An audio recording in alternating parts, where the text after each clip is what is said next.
Olá, irmãos, Deus os abençoe, em nome de nosso Senhor Jesus Cristo, com a graça de Deus, estamos aqui para trabalhar juntos por essa causa tão preciosa. Estamos nos aprontando para a tremenda hora do arrebatamento. E como nós temos visto na última conversa, a verdadeira igreja, ela entrará, ou tem entrado, através da revelação da palavra, nessa atmosfera de preparação para ser transformada. Por isso Jesus disse que quando aparecesse o sinal do Filho do Homem, nós deveríamos olhar para cima, porque a nossa redenção se aproxima.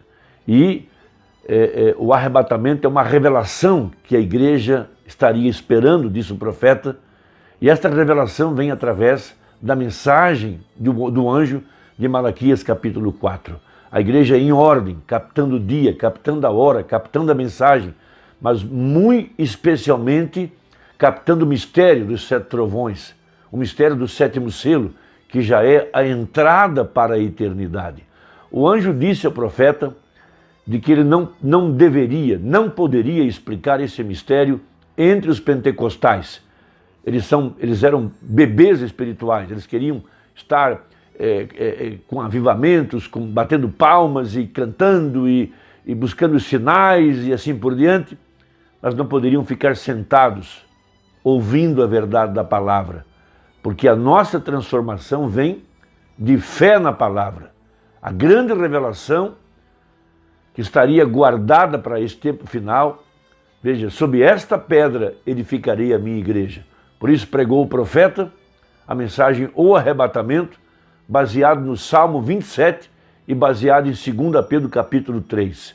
Veja, em tempo de angústias, como disse Daniel no capítulo 12, veja, a verdadeira igreja estaria escondida no seu tabernáculo, no oculto do seu tabernáculo. Todos nós sabemos que esse lugar oculto é chamado de terceira etapa, ou também chamado de entrando além do véu, lá onde estão as 7 gotas de sangue, que falam melhor do que o sangue de Abel aqui fora da porta.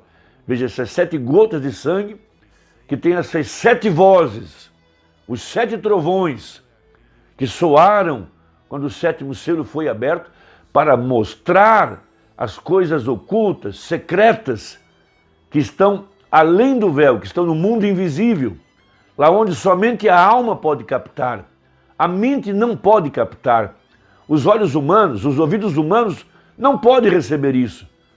Por isso Jesus disse, graças te dou, ó Pai, porque ocultaste essas coisas dos sábios e entendidos. Elas estão ocultas, além do véu.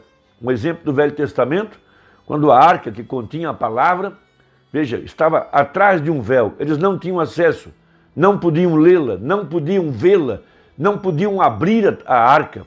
Não eram chamados, não eram predestinados. Sobre a arca estava o propiciatório, uma coroa,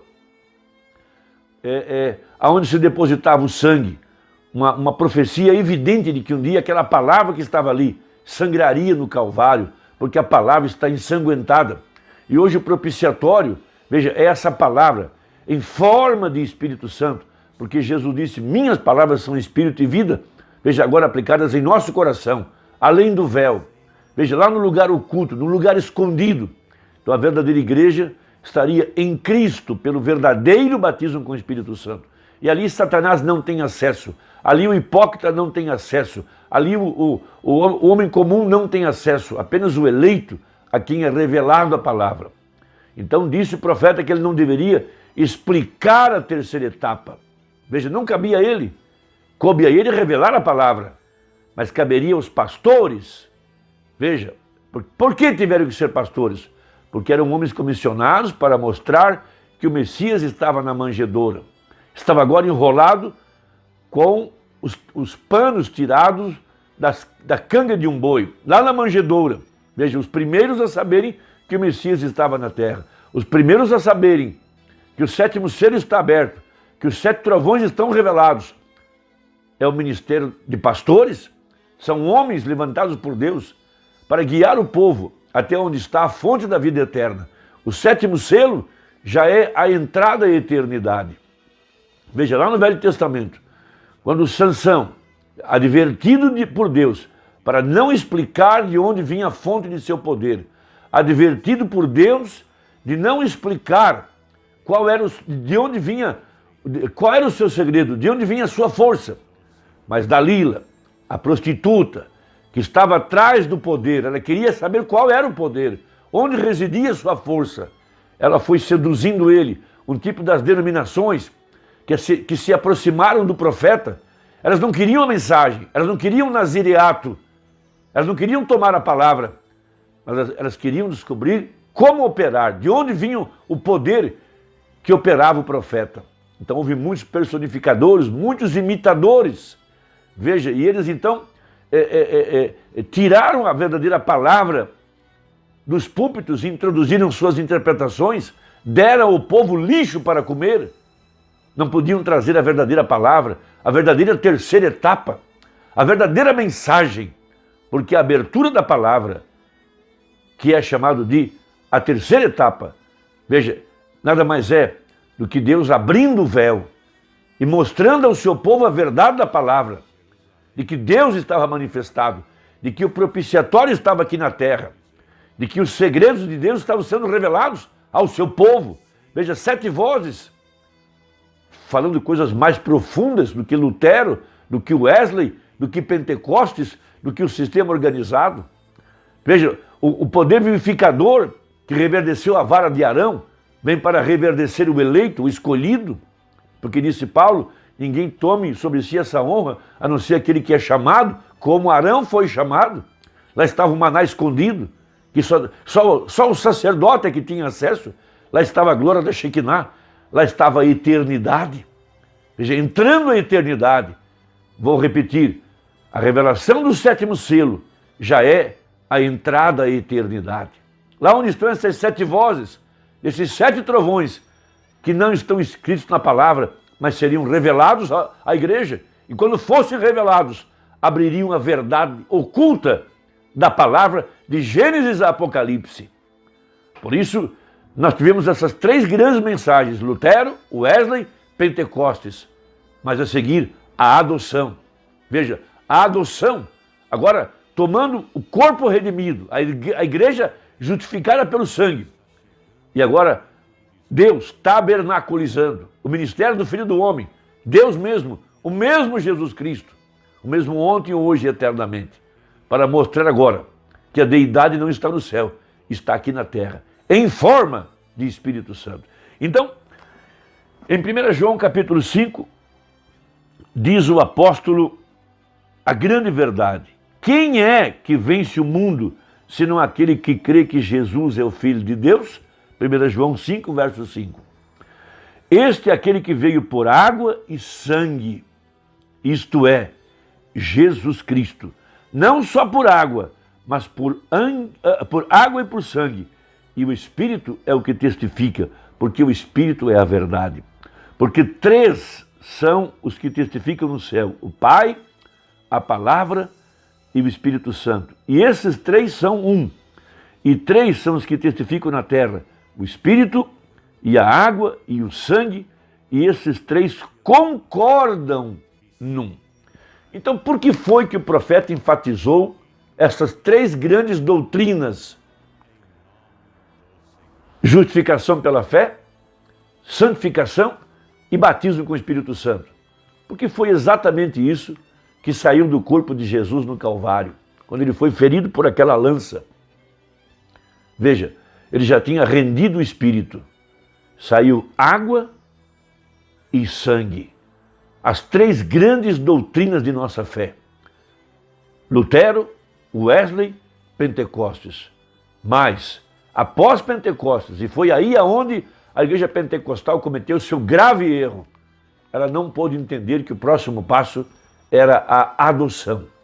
Veja, o filho colocado em autoridade, no lugar do pai. Depois que o livro foi tomado, depois que o título de propriedade que Adão tinha perdido foi recuperado. Veja, filho de Deus, filho do homem, filho de Davi. Esses 3 títulos que Adão tinha. Ele podia ter acesso ao pilar de fogo no entardecer, filho de Deus, sacerdócio. Ele tinha controle sobre a terra e sobre os animais, rei. E ele podia captar os mistérios ocultos da palavra, quando ele deu nome aos animais, conectando com a primeira Bíblia, lá em cima, o zodíaco. Ele sabia que começava pela Virgem e terminava com o Leão, as 12 casas zodiacais, os 12 meses do ano, o percurso do Sol durante um ano, do ocaso, do nascer do Sol ao ocaso. Ele conhecia essa Bíblia, ele conhecia a natureza dos animais, ele pôde dar nomes aos animais, porque toda a criação foi feita para a redenção. E por causa da redenção veio a queda, porque Deus queria manifestar seus atributos. Então ali estava um rei que podia governar, controlar, um profeta que podia captar os mistérios da palavra e viver de fé na palavra, dos mistérios ocultos da palavra e acesso, veja, tendo comunhão perfeita, vida eterna. Então Deus traz tudo isso aqui na sétima era, exemplificado primeiro por Enoque, o sétimo. Veja, porque quando chegou o sétimo, era tempo de abrir o mistério de como voltar para a eternidade, porque seria na sétima vigília que nosso Senhor desceria. O mesmo Senhor descerá do céu. Veja, Mateus capítulo 25, eis aí vem o esposo, na sétima vigília, porque o sétimo é a conclusão, é a perfeição. Veja, então Deus levanta a semente eleita, desperta nela o desejo, o sentimento de conhecer os mistérios secretos do livro selado, da comunhão perfeita, dos mistérios ocultos da palavra, de agora ter controle, como Enoque podia falar a palavra, e as rochas de diferentes montanhas foram cortadas e alinhadas pelo poder da palavra. Veja, porque não havia mecanismos humanos para cortar aquelas pedras com tantas toneladas e alinhá-las tão perfeitamente, sem argamassa. Veja, apontadas para os 7 estrelos, dividindo a terra em 4 partes. Veja, norte, sul, leste e oeste, os 4 pontos cardeais, e apontá-lo para o grande Órion, as Pleiades, as 7 estrelas. Enoque captou o mistério, porque Enoque tinha comunhão com o primeiro Adão. Veja, então aqui vem um profeta agora, o sétimo. Veja, com a comunhão perfeita com o segundo Adão, Jesus Cristo, para captar os mistérios ocultos da palavra e trazer a fé para o arrebatamento. Então ele prega a mensagem, o arrebatamento, parágrafo 105 a seguir. Agora, nós encontramos aqui que Enoque foi o sétimo depois de Noé, o que foi um tipo das eras da igreja. Agora, todos os demais 6 homens, antes dele, morreram, porém Enoque foi transladado. Veja, Enoque foi arrebatado, o sétimo, mostrando que é a sétima era da igreja, que recebe o arrebatamento. Agora, não há dúvida, nós estamos na sétima era da igreja, todos sabemos disso. Agora, é a sétima era da igreja que recebe o arrebatamento. Todos os outros 6 morreram, porém Enoque foi transladado, porque ele não foi achado, Deus o tomou, porém Enoque arrebatado foi um tipo de todos os demais morrendo. Porém a noiva do tempo do fim será chamada para fora, veja, o arrebatar, sem a morte, será chamada da sétima era da igreja, o que nós estamos agora testificando daquela era. Ó, que coisa, vamos cavar agora, diz o profeta, bem fundo. Então, quando terminou a sétima era, João é chamado, um tipo da noiva, uma trombeta soando, uma santa convocação para subir mais alto. E ele viu uma porta aberta no céu para entrar agora no lugar santíssimo, lá onde estava o trono de Deus. E quando ele chega lá, ele vê os anciãos, ele vê os 4 querubins e ele vê o altar de misericórdia. Ele está entrando no lugar santíssimo. Essa é a terceira etapa, além do véu. Isso não pode ser visto aqui nas eras da igreja. Não era tempo ainda. Porque a igreja é chamada na sétima era a uma vida mais profunda, a viver de uma civilização de fé.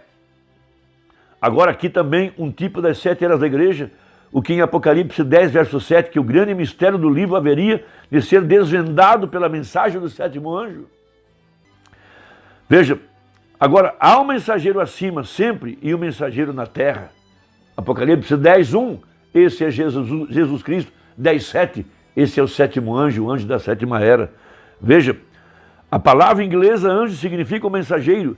E na mensagem do 7º anjo, enquanto ele está fazendo sua proclamação, seu ministério, então quando ele começa a tocar o seu ministério, veja, não quando ele começou, melhor dizendo, quando ele começa a tocar o seu ministério. Jesus, quando ele começou curando os enfermos e aflitos. Primeira etapa, aquele grande rabino, ele é profeta, todos o queriam em sua igreja. Porém, quando ele se sentou certo dia e disse, eu e meu pai somos um, aquilo foi diferente. Aquilo foi diferente. E se não comerdes a carne do Filho do Homem e não beberdes o seu sangue, não tereis vida em vós mesmos. Ora, ele é um vampiro, disseram. Está vendo? Aquilo foi diferente. Ele não explicou isso. Eles já tinham visto a manifestação, a vindicação da palavra de Deus para a sua era, feita real e provada para eles, que ele era aquele mensageiro daquela era. E ele não tinha de explicar nada. Essa é a mensagem do profeta. A terceira etapa não será explicada para o público lá fora, nem para o crente comum. Somente para o eleito que pode captar a verdade da palavra por revelação. Espero que a conversa tenha ajudado. Deus te abençoe e até a próxima, se Deus quiser, em nome de Jesus. Amém.